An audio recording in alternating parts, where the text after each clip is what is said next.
Alunos da disciplina de projeto estrutural, iniciaremos nesse vídeo o estudo do dimensionamento e detalhamento das lajes maciças.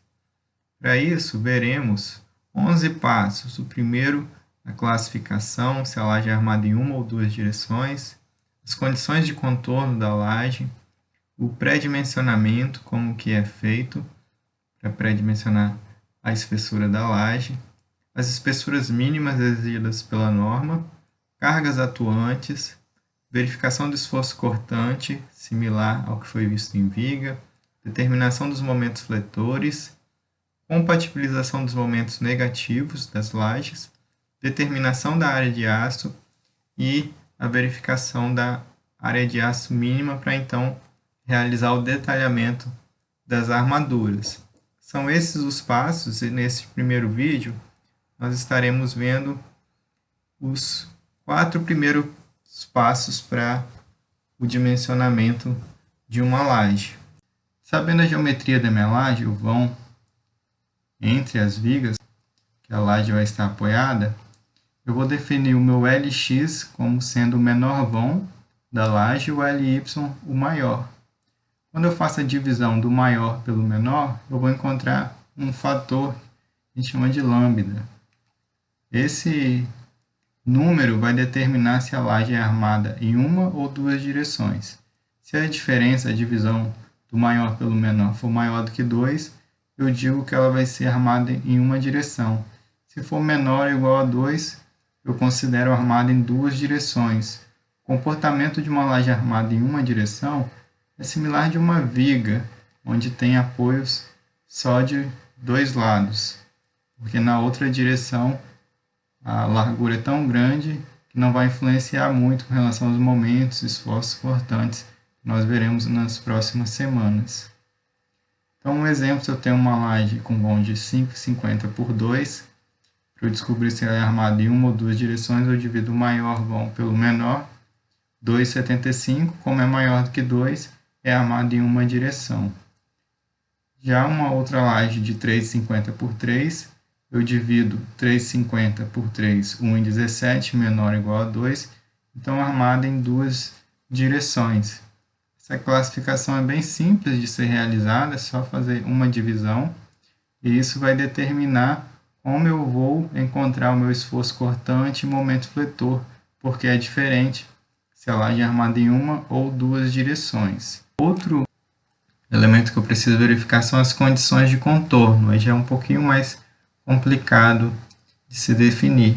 Quando eu não tenho, a minha laje não tem apoio na borda, então eu falo que é livre, quando não tem viga.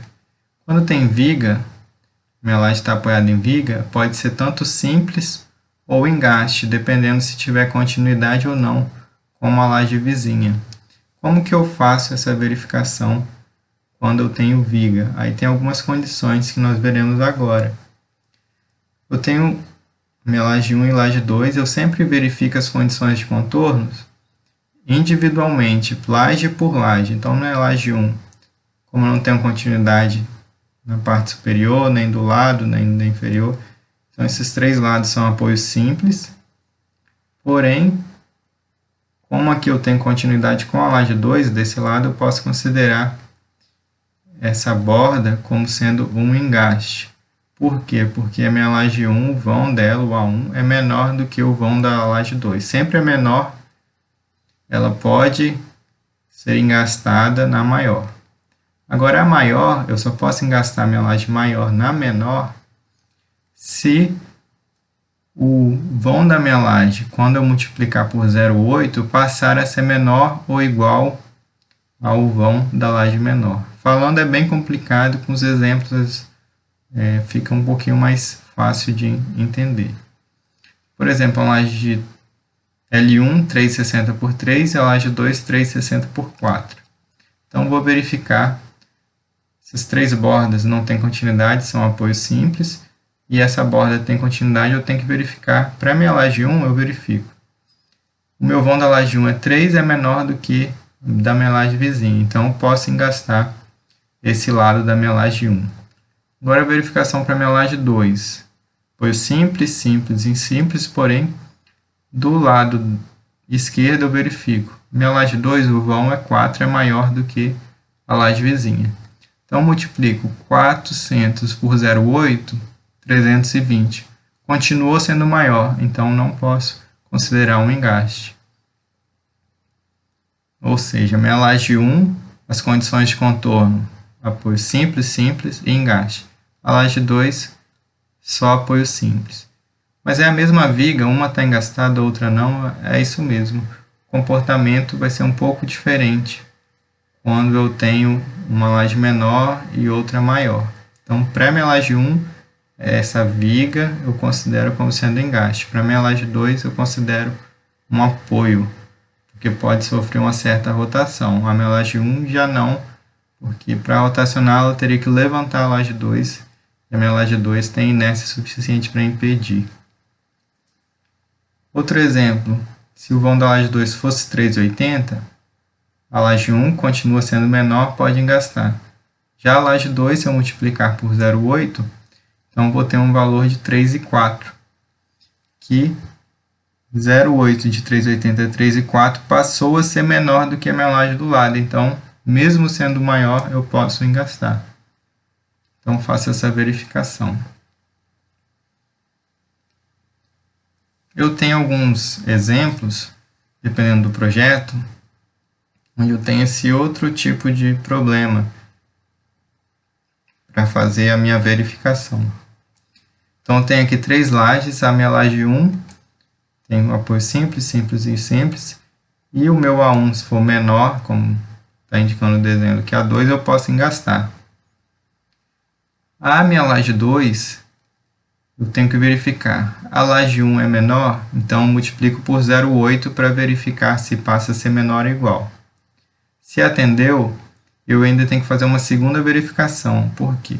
Para eu considerar um engaste, pelo menos 2/3 da laje que eu estou verificando precisa ter continuidade com a laje que será engastada. Então, eu verifico 0,8 de A2 é menor do que A1. Se atender, eu verifico 2/3 do B2, que é o vão da minha laje, está em contato com a laje 1, que seria essa largura de B1. Se atender essas duas condições, eu posso considerar um engaste. Se não atender uma das duas, eu não posso. Já a minha laje 3, como ela não tem apoio, é uma laje em balanço, eu sempre considero um engaste, senão ela não fica estável. Vamos ver alguns exemplos. Eu tenho a minha laje 1, 2,40 por 3,20. Verifica, a minha laje 1 pode engastar no lado direito aqui na laje 2. Como é menor, 2,40 é menor do que 3, então eu posso engastar sim. A minha laje 2, eu vou verificar. 3 vezes 0,8 dá 2,40. 2,40 é igual a da minha laje do lado. Então, atendeu, mesmo sendo maior, quando eu multipliquei por 0,8, passou a ser igual. Então, eu posso engastar. Se passar a ser igual ou menor, eu posso engastar. Porém, eu tenho que fazer uma segunda verificação. 2/3 de 4,20, que dá 2,80, precisa estar em contato com a minha laje 1. Então, eu tenho mais do que 2/3, eu tenho 3,20. Então, eu tenho mais de 2/3 de continuidade da laje 2 com a laje 1, então eu posso engastar porque atendeu essas duas condições. A minha laje 3 é uma laje de balanço, então eu considero engaste. A minha laje 2 eu não posso engastar na laje 3 porque 0,8 de 3 é maior do que 1,10. Mesmo multiplicando por 0,8, continua sendo maior, então eu não posso engastar. Seria essa as condições de contornos para essas 3 lajes. Então, dependendo das condições de contornos, eu posso classificar entre um desses 9 tipos, 1, 2A, 2B, de acordo com os tipos de apoio em cada borda. Isso vai ser utilizado para determinar os esforços na minha laje. Vamos ver outro exemplo agora com 4 lajes. Então, eu vou verificar a minha laje 1. Verifico na parte superior apoio simples, simples. L1 com L2. O meu 2,40 é menor do que o 3, então posso engastar. L1 com L3. 2,50 é menor do que 3,20, então eu posso engastar. Então essas seriam as condições de contorno da minha laje 1. Vamos verificar a laje 2 agora. Laje 2 com a laje 1. 3 é maior do que 2,40. Quando eu multiplico por 0,8, passa a ser igual. Então eu posso engastar a minha laje 2 com a L1. E a laje 2 com a L4, 2,50 é menor do que 4,20, então também posso engastar. Então essas são as condições de contorno da minha laje 2, engaste e engaste, apoio simples. Laje 3, eu posso engastar a laje 3 na laje 1.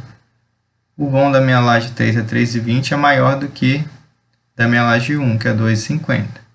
Então, vou verificar 0,8 vezes 3,20, 2,56. Continua sendo maior do que 2,50, então não posso engastar. Já a L3 com a L4, eu tenho 2,40 é menor do que 3, então posso engastar. Então, só tenho um engaste da L3 com a L4, seria essas condições de contorno da minha L3. E a última, minha L4, eu não posso engastar na L2, porque o vão da L4 é 4,20, comparando com 2,50 é maior. 0,8 vezes 4,20, 3,36, continua sendo maior, então não posso engastar a L4 na L2. Já a minha L4 com a L3, vou verificar. 3 é maior do que 2,40. Então, vou verificar 0,8 de 3, 240. Então, passou a ser igual. Por essa condição, eu poderia engastar. Agora, eu tenho que fazer a segunda verificação. 2/3 de 4,20 está em contato com a L3, então 2/3 de 4,20 é 2,80. Então, eu tenho mais de 2,80, eu tenho 3,20 em contato da L4 com a L3. Então, atendeu as duas condições, então posso engastar a minha L4 na L3. Eu considero engaste em toda a borda da minha L4. Então, seriam essas condições de contorno para essas 4 lajes. Estou fazendo mais alguns exercícios, exemplos, a gente vai acostumando e entendendo um pouco melhor como que é feito. Na próxima parte, eu passei para vocês um pré-dimensionamento de laje, que é um pré-dimensionamento mais simples. Se eu quiser um pré-dimensionamento um pouco mais aprimorado, eu posso usar essa fórmula para determinar a minha altura útil. 2,5 menos 0,1 vezes n, sendo n o número de engaste, vezes L. Esse L é o vão da minha laje. Só que é o vão que eu comparo o LX, que é o menor vão, e 70% do maior. E vou pegar o menor entre esses dois valores. Isso para a laje apoiada em 4 bordas. Se for uma laje balanço, eu já tinha passado para vocês que é L sobre 12,5. Então, um exemplo, uma laje 2,40 por 3,20, eu vou verificar quantos engastes tem, no caso tem 1, essa laje 3 é do exemplo que a gente viu anteriormente, e eu vou verificar qual que é o L, eu vou pegar o menor que é 2,40 e 0,7 de 3,20, que dá 2,24, eu vou pegar o menor desses dois, 2,24, e verificar, o meu D vai ser 2,5 menos 0,1 vezes N, que é o número de engaste 1, vezes L, que é 2,24, dividido por 100, eu achei 5,4 centímetros a altura útil da minha laje. Para eu saber a minha altura, a espessura da minha laje, eu vou somar com o comprimento mais o meio do diâmetro da barra, da mesma forma que fizemos com a viga, que é a minha altura total. Eu tenho que somar o comprimento mais metade do diâmetro da barra. Então, daria aproximadamente aqui 8,4 centímetros. Eu poderia adotar uma laje de 9 centímetros com essas condições. A altura total aqui de 8,4 ou 8 ou 9 centímetros, já que isso é um pré-dimensionamento. Depois que eu realizo o pré-dimensionamento, eu verifico com relação às espessuras mínimas que a NBR 6118/2014 exige. Então, se for uma laje de cobertura que não esteja em balanço, eu tenho que usar no mínimo 7. Se for uma laje de piso, né, que se não for cobertura, se for de piso, então eu devo utilizar no mínimo 8 centímetros. Para laje em balanço, no mínimo 10. Se for laje de garagem, que terá veículos de até 30 kN, ou 3 toneladas, no mínimo 10. Se tiver que suportar veículo acima de 30 kN, no mínimo 12. Se for laje com proteção, porém apoiada em vigas, no mínimo 15. Se for laje lisa, é no mínimo 16. Porém, se tiver capitel, então pode ser no mínimo 14 na região fora dos capitéis. Um abraço e bom estudo para todos.